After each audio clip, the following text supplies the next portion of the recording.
সুকুমার রায় শটপট্ট। শুনতে পেলাম পোস্তা গিয়ে তোমার নাকি মেয়ের বিয়ে।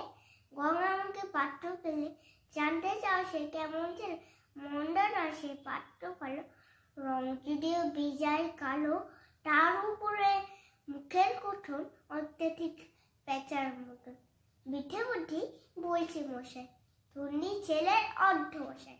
19টি বার ম্যাটটি কেসে ঘায়েল হয়ে থামলো শেষে। বিষয় গরিব বিজয়, কষ্টে সুষ্টে দিন চলে যায়।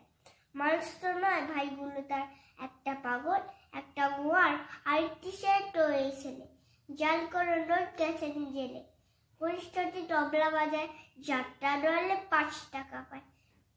গৌরাম তো কেবল ভোগে পিলে জ্বর আর পাণ্ডুরকে, কিন্তু তারা উচ্চ ঘর, কংস রাজার বংশধর। শ্যামলা হেরিক বনগ্রামে কিনানো হয় গঙ্গারামে। যা হোক, এবার পাত্র পেলে এমন কি আর মন্দ ছেলে।